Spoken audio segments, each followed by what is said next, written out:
ప్రభునామ స్తోత్రాలు. మీ అందరికి వందనాలు. మ్యూట్ లో ఉన్నారమ్మా, మ్యూట్ లో ఉన్నారు, మీరు అన్మ్యూట్ చేయండి. ప్రభునామ స్తోత్రాలు. మీ అందరికి వందనాలండి. ఈరోజు చదవబడినటువంటి వాక్య భాగంలో నుంచి ప్రకటన గ్రంథము 7వ అధ్యాయము 9వ వచనము సిస్టర్ చదివిన రీతిగా ఈ ప్రకటన గ్రంథం గురించి 2 మాటలు ఇంట్రడక్షన్ చెప్పాలి అని అనుకుంటున్నాను. ప్రకటన గ్రంథాన్ని యోహాను భక్తుడు రాశారు, శిష్యుడైనటువంటి యోహాను రాశారు. ఆ ప్రకటన గ్రంథము లో ఆదికాండములో సృష్టించబడినటువంటి సృష్టి ప్రకటన గ్రంథంలో అంతం చేయబడుతుంది. ఆదికాండంలో భూమి ఆకాశంలో సృజించారు కదా, ఆ సృష్టి అంతాని అంతమైపోతుంది. తర్వాత ఇది ఆదికాండమేమో బిగినింగ్, ప్రకటన గ్రంథమేమో ఎండింగ్. అక్కడ ఆదికాండంలో జీవవృక్ష ఫలము తిననివ్వరు. ప్రకటన గ్రంథానికి 22వ అధ్యాయానికి వచ్చేవరకు జీవవృక్ష ఫలాలు తింటామన్నమాట. అలాగా ప్రకటన గ్రంథానికి ఆదికాండానికి చాలా సంబంధం ఉంది. ప్రకటన గ్రంథము ఆదికాండము 2 కూడా చాలా ఇంపార్టెంట్ అయినవి.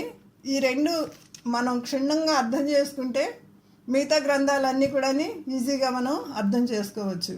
ప్రకటన గ్రంథం కొంచెం డిఫికల్ట్ గ్రంథమే అయినప్పటికీ దేవుని కృపలో మరి సిద్ధపడడానికి దేవుడు నాకు ఇచ్చినటువంటి అవకాశాన్ని బట్టి దేవునికి వందనాలు చెల్లించుకొంచున్నాను. యోహాను భక్తుడు ప్రకటన గ్రంథాన్ని యేసు ప్రభు రిజరెక్షన్ అయిన తర్వాత 80sలో రాసినటువంటి గ్రంథం అనమాట. ఇది 80sలో రాశారు. ఆ టైంలో బహు గొప్ప శ్రమ కలిగింది. చర్చెస్ అన్నిటికీ బహు గొప్ప శ్రమ కలిగింది. ఒక భక్తుడు చెప్తాడు కదా, ఆ టైంలోనట యూదుల్ని సంహరించినప్పుడు యూదుల యొక్క రక్తము, మోకాళ్ళ లోతు రక్తము ఏరులై పారిందంట. అలాంటి గొప్ప శ్రమ కలిగినటువంటి సమయంలో యోహాను భక్తుడిని బాగా మరుగుచున్నటువంటి కళాయిలో వేసేసి ఆయన్ని హింసించడం మొదలుపెట్టారు. కానీ పరలోకపు తండ్రి ఏం చేశారంటే, ఆయన కళాయిలో మరుగుచున్నటువంటి నూనెలో ఈత కొట్టినట్టు తేలియాడాడంట. మరి ఆ మరణము ఆయన అక్కడ చూడకోకుండా దేవుడు తప్పించాడు. ఎందుకంటే మనకి తెలుసు కదా, షడ్రక్ మేషక్ అబేద్నెగోలను పెద్ద అగ్నిగుండంలో పడవేసినప్పటికీ 7 అంతలు చేసినటువంటి అగ్నిగుండంలో పడవేసినప్పటికీ తప్పించిన దేవుడు ఈ యోహాను భక్తుడిని కూడా ఆ మరుగుచున్నటువంటి నూనెలో వేసినప్పటికీ గొప్ప హింస కదా, శిష్యులందరూ కూడా హతసాక్షులు అయిపోయారు, భయంకరంగా హింసించారు. ఈయన్ని కూడా ఆ విధంగానే హింసిస్తే ఈయన మరి చనిపోకుండా ఉండటం వల్ల దేవుడు అతన్ని ఆ రాజుకి భయం వేసి ఆయన అక్కడి నుంచి తీపిచ్చేసి పద్మాస్ అనేటువంటి ద్వీపంలో విడిచిపెట్టేయండి, ఈయన కుమిలి కుమిలి చచ్చిపోయి ఇంకా మనకి కనిపించడు అని అనేసి పద్మాస్ దీవిలో వదిలిపెట్టేస్తారనమాట. అక్కడ దేవుడు ఆయనకి ప్రత్యక్షమై రాబో విషయాలన్నీ కూడా తెలియపరిచే గ్రంథమే ఈ ప్రకటన గ్రంథము. ఇప్పుడు మనం చదువుకున్నటువంటి వాక్య భాగాన్ని ఇంకొకసారి చదవమని రిక్వెస్ట్ చేస్తున్నాను. అటు తరువాత నేను చూడగా ఇదిగో ప్రతి జన్మలో నుండి, ప్రతి వంశములో నుండి, ప్రజల్లో నుండి, ఆయా భాషలు మాట్లాడే వారిలో నుండి వచ్చి ఎవడును లెక్కింపజలని యొక్క గొప్ప సమూహము కనబడేది. వారు తెల్లని వస్త్రము ధరించుకున్న వారై ఖర్జూరపు మట్టను చేత పట్టుకుని సింహాసనం ఎదుట గొర్రెపిల్ల ఎదుటను నిలబడి సింహాసనాసీనుడైన మన దేవునికి గొర్రెపిల్లకును మన రక్షణకై స్తోత్రమని మహాశబ్దముతో ఎలుగెత్తి చెప్పిరి. Thank you brother. అటు తర్వాత నేను చూడగా, ఇక్కడ యోహాను భక్తుడు చూస్తున్నాడు అన్నమాట. అటు తర్వాత నేను చూడగా అన్నమాట దేని తర్వాత అంటే మొదటి వచనం చదవండి ఒకసారి, 7:1.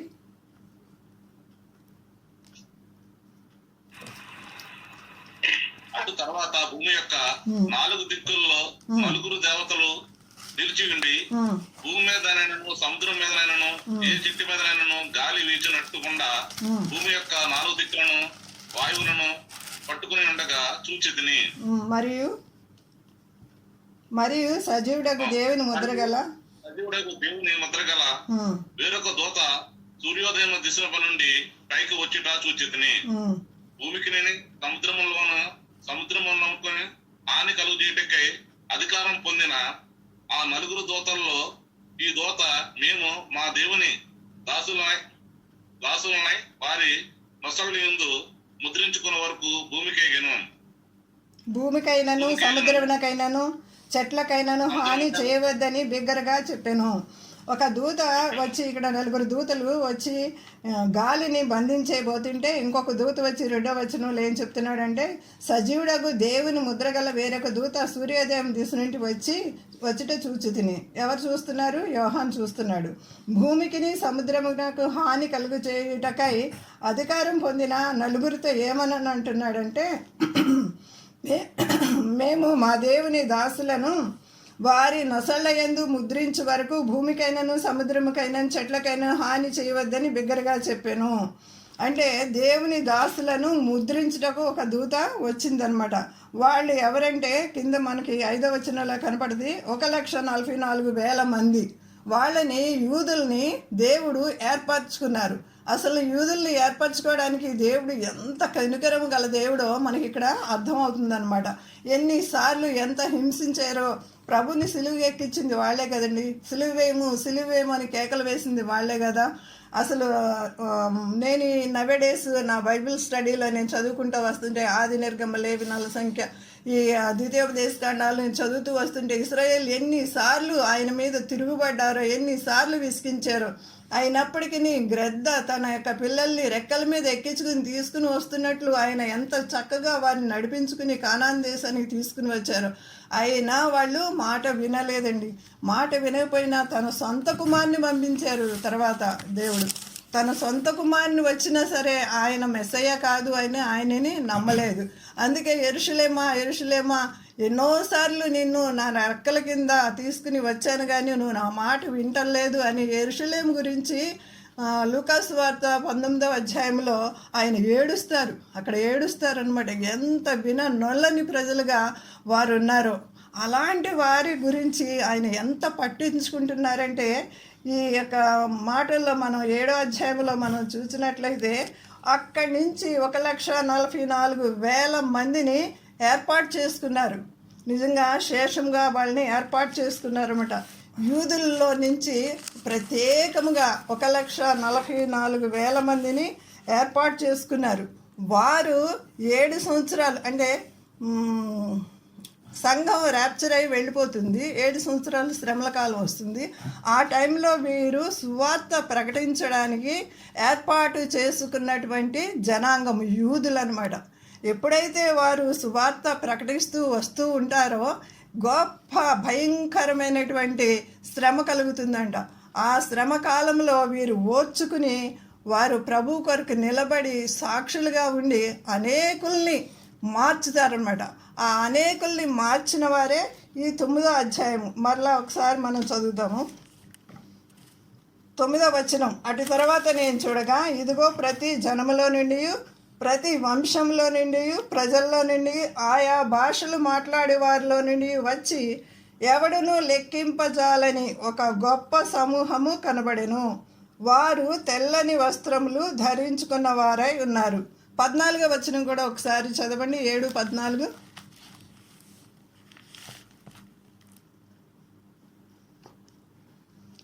ప్రకటన 7:14 కూడా ఒకసారి చదవండి. అందుకు నేను అయ్యా నీకే తెలియనగా అతడు ఈలాగు నాతో చెప్పాను, మీరు మహాశ్రమల నుండి వచ్చిన వారు గొర్రెపిల్ల రక్తంలో తమ వస్త్రములను ఉదుకుకొని వాటిని తెలుపు చేసుకొనిది. నెక్స్ట్ కూడా చదువమ్మా. అందువలన వారు దేవుని సింహాసనం ఎదుట ఉండి రాత్రింబగళ్ళు ఆయన ఆలయంలో ఆయనను సేవించుచున్నారు. సింహాసనాసీనుడైన వాడు తానే తన గుడారము వారి మీద కప్పును. వారికి ఇక మీదట ఆకలి అయినను దాహమైనను ఉండదు. సూర్యుని ఎండ అయినను ఏ వడగాలి అయినను వారికి తగులదు. ఏలయనగా సింహాసన మధ్యమందున్న గొర్రెపిల్ల వారికి కాపరి అయి జీవజలముల బుగ్గల యొద్దకు వారిని నడిపించును. దేవుడే వారి కన్నుల నుండి ప్రతి బాష్ప బిందువును తుడిచివేయును. ఇక్కడ యోహాను చూస్తున్నాడు. వీరందరూ ఎవరయ్యా అనేసి అడుగుతుంటే పెద్దల్లో ఒక అతను వచ్చి అడుగుతుంటే వీళ్ళు మహాశ్రమల నుంచి వచ్చిన వారు అనేసి చెప్తున్నారు అనమాట. 6వ అధ్యాయంలో కూడా ఒక మాట ఉంటుంది చూడండి. 6వ అధ్యాయము ప్రకటన గ్రంథము 6వ అధ్యాయము 9వ వచనం చూడండి. ఆయన 5వ ముద్రను విప్పినప్పుడు దేవుని వాక్యము నిమిత్తమును తాము ఇచ్చిన సాక్ష్యము నిమిత్తమును వధింపబడిన వారి ఆత్మలను బలిపీఠము క్రింద చూచితిని. వారు నాదా, సత్యస్వరూపి, పరిశుద్ధుడా, ఎందాక తీర్పు తీర్చకయు మా రక్తము నిమిత్తము పూని వాసులకు ప్రతిదండన చేయకయు ఉందువని బిగ్గరగా కేకలు వేసిరి. వారు వస్త్రములు ప్రతి వారికి ఇయ్యబడెను మరియు వారి వలనే చంపబడబో సహోదరులకు లెక్క పూర్తి అయ్యే వరకు ఇంకా కొంచెం కాలం విశ్రమింపవలనని వారితో చెప్పాను.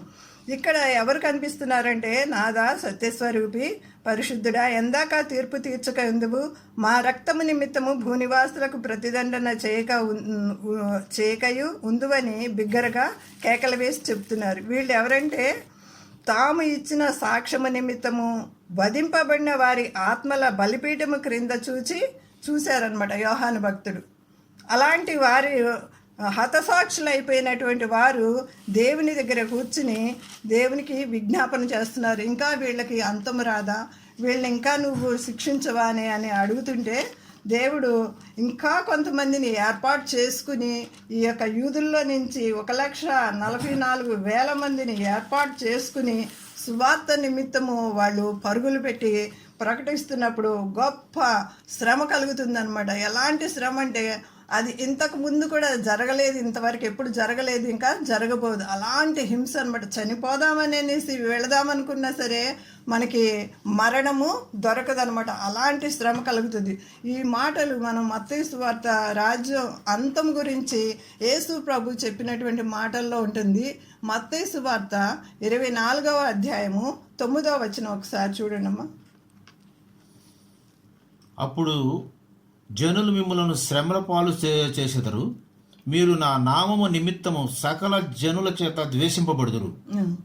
అప్పుడు జనులు మిమ్మలను శ్రమల పాలు చేసెదరు, మీరు నా నామము నిమిత్తము సకల జనముల చేత ద్వేషింపబడుదురు. ఇంకా 13, 14 కూడా చూడండి. 24 మొత్తం 13, 14 వచనాలు. అంతము వరకును సహించి వాడెవడో వాడే రక్షింపబడును. అవును. మరియు ఈ రాజ్య సువార్త సకల జనులకును సాక్షార్థమై లోకమందంతటను ప్రకటించబడును. అటు తర్వాత అంతము వచ్చును. ఈ రాజ్య సువార్త ఇంకా ప్రకటించబడాలని దేవుడు ఇంకా దీర్ఘశాంతం వహించుచున్నాడు అనమాట. మనకి ర్యాప్చర్లో సంఘం ఎత్తబడుతుంది కదా. అంటే ఫర్ ఎగ్జాంపుల్ మనకి 24వ అధ్యాయంలోనే ఉంటుంది. ఒకళ్ళు తిరగలి విసురుతుంటే ఒకళ్ళు కొనుక్కోబడతారు, ఒకళ్ళు పొలంలో ఉంటే ఒకళ్ళు కొనుక్కోబడతారు, ఒక విడవబడతారు. ఇలా విడవబడిన వాళ్ళందరూ కూడాని ఇంకా వాళ్ళు ఆ 666 ముద్ర వేసుకోకుండా దేవుని కొరకు నిజంగా నిలబడతారనమాట. ఎందుకంటే ఒక ఇంట్లో నుంచే వెళ్ళిపోయిన వాళ్ళని వాళ్ళు కన్నులారా చూస్తూ ఉంటారు కాబట్టి ఇంకా భయముతోని వణుకుతోని ఎంత శ్రమనన్నా సహిస్తూ పరలోక రాజ్యాన్ని స్వతంత్రించుకోవాలి. ఇప్పటి వరకు మనం పెడచెవిని పెట్టాము, ఈ రాజ్య సువార్తని, మారు మనసుని, రక్షణని మనం పెడచెవిని పెట్టామని వాళ్ళు ప్రతి శ్రమను సహించుకుంటూ ఉంటారన్నమాట.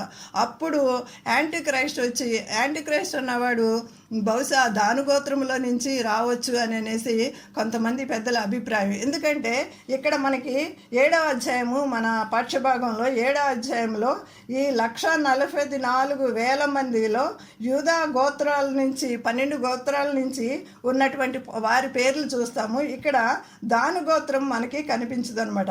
అందుకని కొంతమంది అభిప్రాయం ఏంటంటే దాను గోత్రంలో నుంచి యాంటీ క్రైస్ట్ రావచ్చు అని. ఆయన కాళ్ళ క్రిందకేసి తొక్కుతాడనమాట సంఘాన్ని. ఇప్పుడు హింసలు కాదండి, ఇప్పుడు మనం చైనాల్లో కొన్ని అదేంటి మన సువార్త ప్రకటించబడినటువంటి కంట్రీస్ మనం చాలా చూస్తున్నాం కదా. ఈ శ్రమ కాదు, అప్పుడు శ్రమ ఇంకా భయంకరంగా ఉంటుందన్నమాట. ఆ శ్రమల పాలు మనం తప్పించుకుని ఉండాలంటే ఇప్పుడు దేవుడు మనకి ఇంత కృపాకాలం ఇస్తున్నాడు. ఎంత కృపాకాలం ఇస్తున్నాడంటే, ఎంత వాక్యం మనకి విరివిగా వినబడుతుందంటే మనం అలక్ష్యముగా ఉండక, నిర్లక్ష్యముగా ఉండక పెడచెవిని పెట్టక వాక్యానికి లోబడి మారు మనసు పొందిన వారు దేవుని సువార్త ప్రకటించాలని తపనతోటి, కొన్ని ఆత్మలన్నా రక్షించాలనేటువంటి తపనతోటి ముందుకి వెళదాము. మరి యొక్క తరుణాన్ని మనం పోగొట్టుకుంటామేమో, ఇదే ఆఖరి దినమేమో మనకి ఒకసారి మనం జ్ఞాపకం చేసుకుందాము. అక్కడ మరి ఇంకొక మాట నేను చెప్పదలుచుకున్నాను. రోమాపత్రిక 11వ అధ్యాయము మొదటి నుంచి కొన్ని వచనాలు ఎవరైనా చదవండి.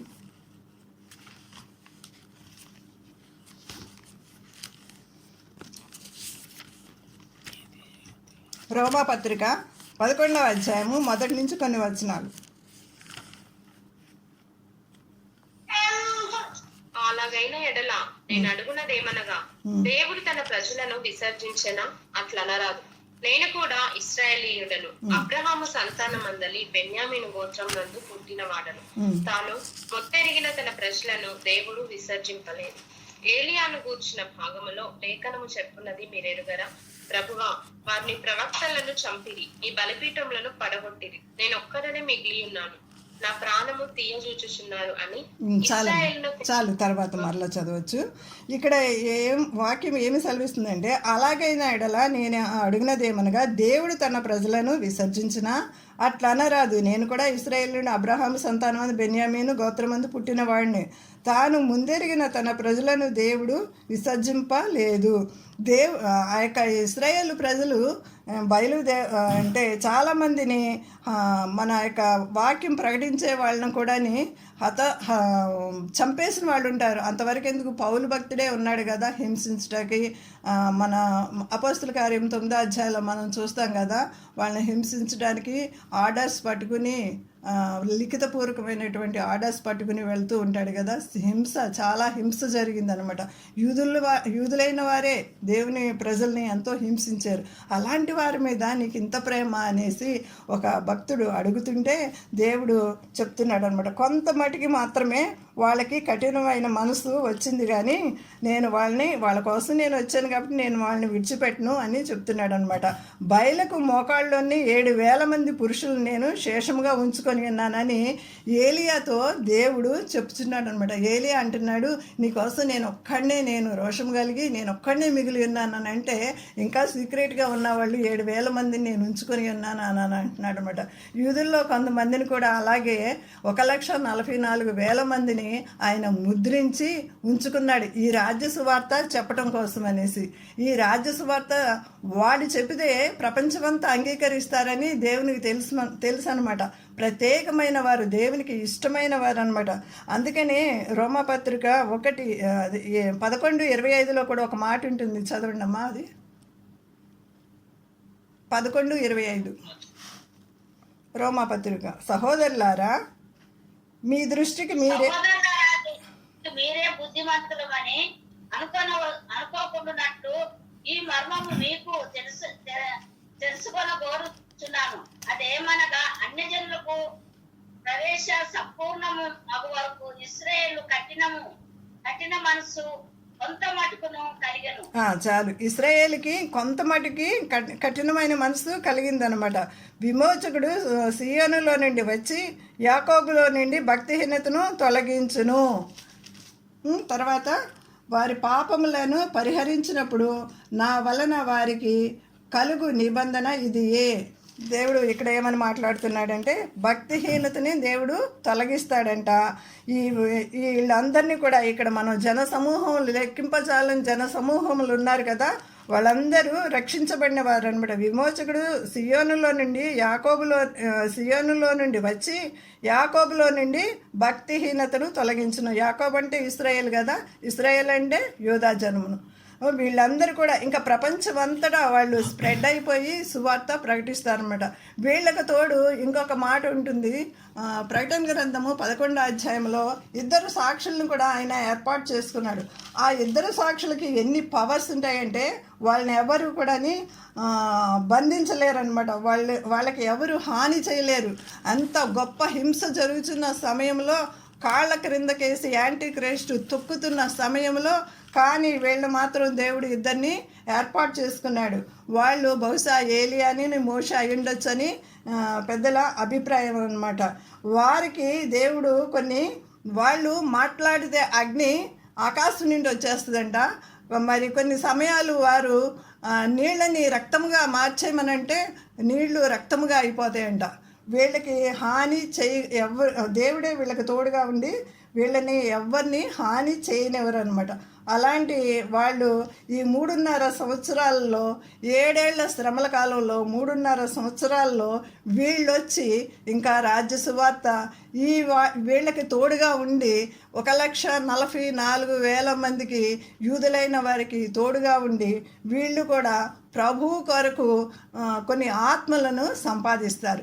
ఆత్మలను మనం లెక్క పెట్టాలంటే ప్రతి జన్మలో నుంచి, ప్రతి వంశంలో నుంచి, ప్రతి ప్రజల్లో నుంచి లెక్కింపజాలని గొప్ప సమూహాల్ని యోహాను భక్తుడు చూశాడని మనం 7:9 చూస్తున్నాం అనమాట. ఇక్కడ 11వ అధ్యాయంలో 3వ వచనం నుంచి కొన్ని మాటలు చదువుదాం. 11వ అధ్యాయం రెవల్యూషన్ 11:2-3 చూడండి అమ్మా. నేను నా 2 సాక్షులకు అధికారము ఇచ్చేదను. వారు గోనెపట్ట ధరించుకొని 1260 మంది దినములు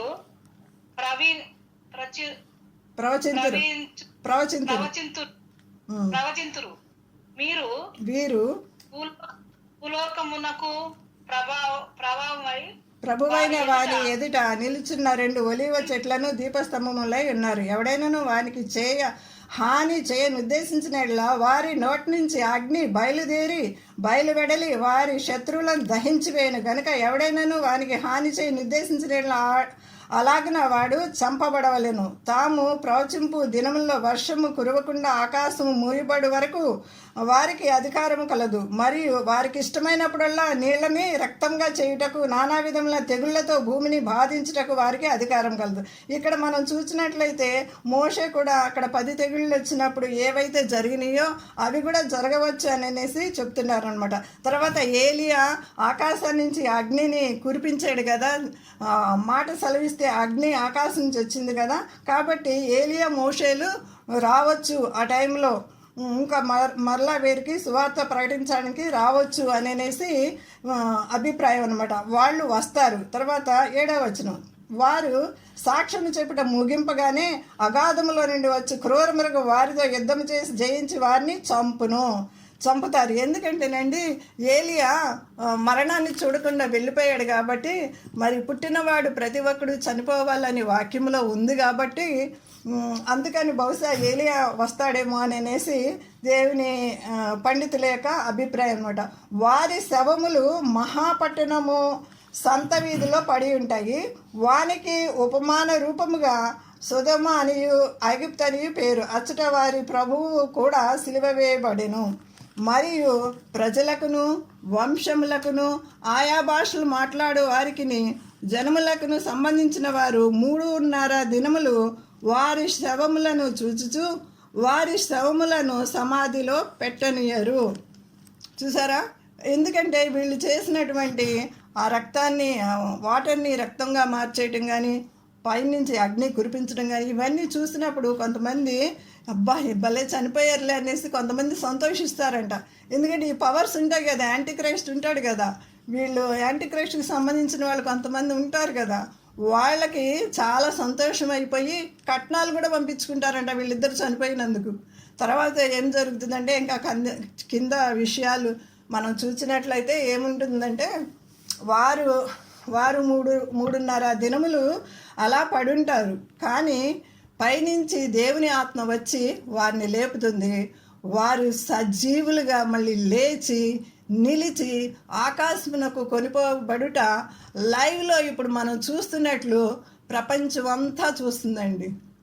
అందరూ హల్లెలూయా చెప్దామా? హల్లెలూయా, హల్లెలూయా. అలాంటి సువార్త ప్రకటన జరగబోతుంది.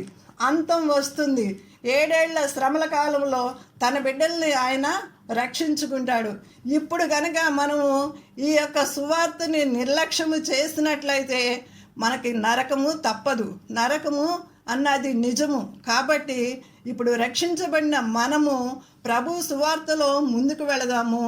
రక్షణ పొందినటువంటి వారి కోసము మనము ఎంతో భారము కలిగి ప్రార్థన చేయవలసిన వారమై ఉంటున్నాము. ఆఖరిగా ఒక మాట చెప్పి నేను ముగిస్తానండి. లూకాసు వార్త 19:41. ఇందాక నేను చెప్పినట్లుగా ఆ ఒక్క మాట చదువుకుని ముగించేసుకుందాం.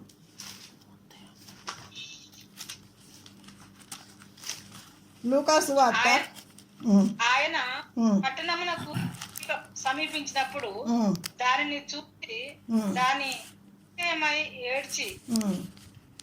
ఏడ్చి నీవును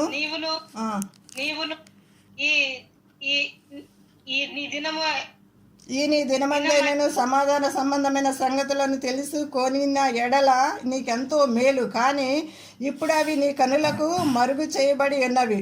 ప్రభువు నిన్ను దర్శించిన కాలము నీవు ఎరగకుంటివి గనుక నీ శత్రువులు నీ చుట్టూ గట్టు కట్టి ముట్టడి వేసి అన్ని ప్రక్కలను నిన్ను అరికట్టి నీలోనున్న నీ పిల్లలతో కూడా నిన్ను నేల కలిపి నీలో రాతి మీద రాయి నిలిచి ఉండనీయని దినములు వచ్చునని చెప్పెను. ఇది జరగవలసి ఉన్నదనమాట. అందుకే యెరూషలేము గురించి యేసు ప్రభు కన్నీరు కారుస్తున్నాడు. ఆనాడు యెరూషలేము గురించే కాదండి, ఈరోజు రక్షింపబడని వారి కోసము, రక్షించబడి ఆయన రాజ్య సువార్తను ప్రకటించని వారి కోసము ఆయన ఏడుస్తున్నారు. రమ్మని ఆయన కల్వరిగిరిలో 2 చేతులు చాపుచున్నాడు. ఆయన వాక్యానికి లోబడి ఈ మర్మాలు తెలుసుకొని అంతం ఇలా ఉంటుందని, బహుభయంకరంగా ఉంటుంది, 7 ఏళ్ల శ్రమలు మనకు ఉంటాయి, అది నిశ్చయము అని తెలుసుకుని మనం ప్రభుని స్వకీయ రక్షకునిగా అంగీకరించి రక్షణ పొందిన వారము ఇంకా అనేక ఆత్మల కొరకు భారము కలిగి నిజంగా నిజాయితీగా ప్రభువు కొరకు హతసాక్షులైపోయే వరకు, మన ఆఖరి బొట్టు వరకు, ఆఖరి శ్వాస, తుది శ్వాస వరకు ఆయన వెంబడించినట్లుగా ఆయన పనిలో ముందుకు సాగిపోదుముగాక. దేవుడి చిన్న వాక్యాన్ని దీవించునుగాక.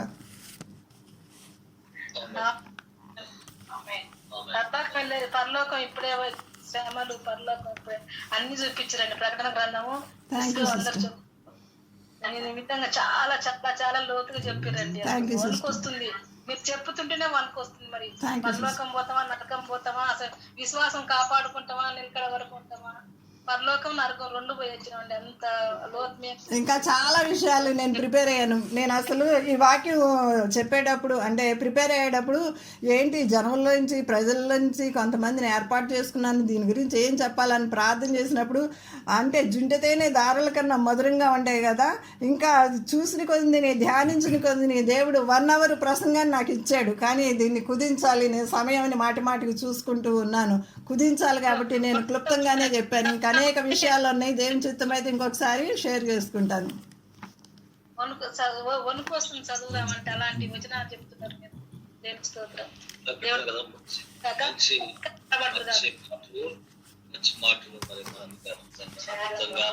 అద్భుతంగా ప్రకటించిన దాన్ని బట్టి దేవుడు మరి ఆత్మదేవుడు నడిపించిన విధానం బట్టి వందనాలు చెల్లిస్తుంటున్నాను. మరి ఏంతో ప్రకటన గ్రంథం అంటేనే మరి చాలా అంతంతో కూడింది కాబట్టి అనేక మర్మాలు ఉంటున్నాయి, దాంట్లో కొంచెం కాంట్రవర్సీ కూడా ఉంటున్నాయి. మరి నిజంగా దాన్ని ఎంతో పరిశీలించిన వారుగా ఉంటాం. మరి అంత దినములలో మరి ఏలియా, మోషే లాంటి వారు వస్తున్నారు, కానీ ఏలియా, మోషే వారు వస్తారని కూడా అది ఖచ్చితంగా లేదు. కానీ వాళ్ళు లాంటి వారు మరి ఇక్కడే మరి దేవుడు వారిని కలగజేస్తారని కూడా కొంతమంది భావంతో ఉంటారు. ఎందుకంటే పోయిన వాళ్ళు మళ్ళీ తిరిగి వచ్చడానికి అవకాశం లేదు కాబట్టి మరి అది కూడా ఒక controversy. There are so many things are there.